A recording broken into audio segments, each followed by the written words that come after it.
President Trump's agenda is not doing great for farmers. Raw Story reports Jason Myers-Benner wants answers. Most of the time, the Virginia farmer feels unsettled by the lack of communication and clarity surrounding the Department of Agriculture's funding freeze. During the quieter moments he's spent staring at an empty inbox, awaiting word about his pending grant, he's felt disgusted by how the government has treated him and many of his peers.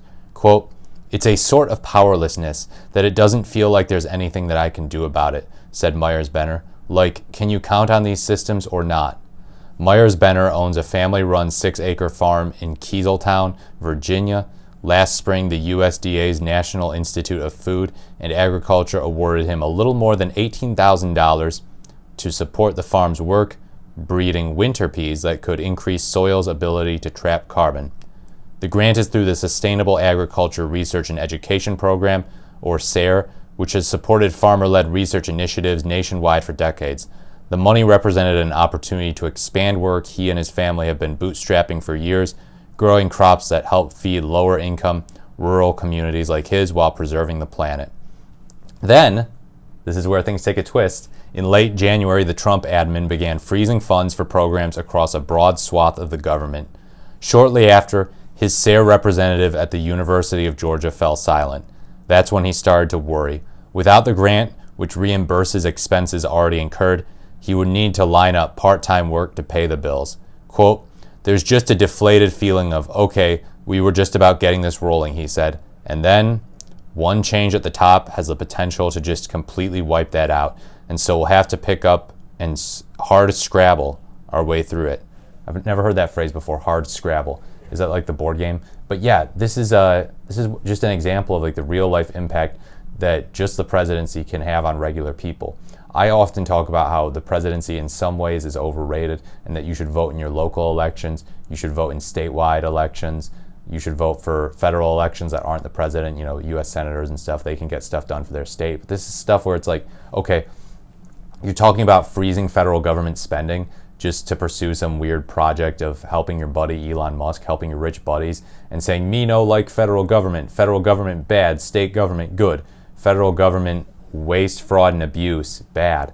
And it's like, you're playing with people's livelihoods. This is a guy who himself is low income, who helps feed low income people, and you're leaving him in limbo in just this ridiculous fashion. It must be so stressful to be in that position. Think about what you would do if you were in that position. How would you feel?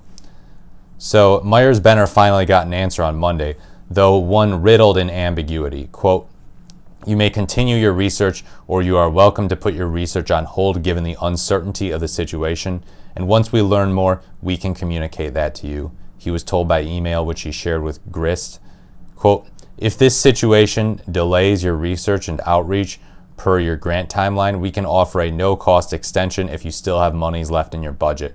Feel free to reach out with any questions. If you decide to hold your project, let us know so we can note that in your files. That's about the best information we can provide at this time while we wait to receive further guidance from USDA." The USDA administers SARE through 4 regional offices found in universities. Daramonifa Cooper, a spokesperson for Southern SARE at the University of Georgia, which oversees Myers-Benner's grant, told Grist it is holding all calls for proposals until it hears from the federal funding source. When asked, Cooper would not clarify the funding status for grants already awarded. Since late January, the USDA has frozen, rescinded, or canceled funding supporting everything from donations to food banks to climate-smart agricultural practices. The move aligns with the administration's goal of rolling back DEI mandates and climate benchmarks. Shame. These steps prompted the termination of thousands of federal employees before courts intervened, pressuring the USDA to reinstate many of them, albeit temporarily, and federal judges have repeatedly ordered the administration to release gridlocked funds. Such abrupt and sweeping moves by the agency and wider administration have thrown the world of publicly funded agricultural research into a tailspin.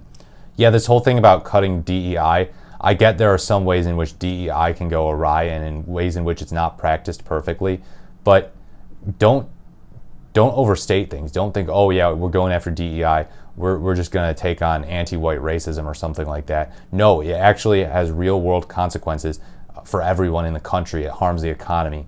It helps corporations, it harms the economy, It's bad for people overall. Same with the climate thing, going after these climate initiatives. Like, you're throwing farmers' livelihoods into the mix. You could screw people over. You're keeping people in limbo. And a lot of these people probably voted for Trump as well. That's what's real shameful.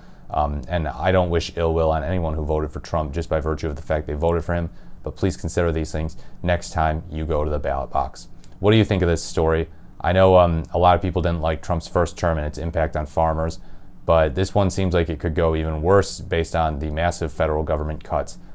Like, comment, or subscribe to the channel. Thank you so much for watching. This has been The Morris, The Merrier, and I look forward to speaking to you in my next video.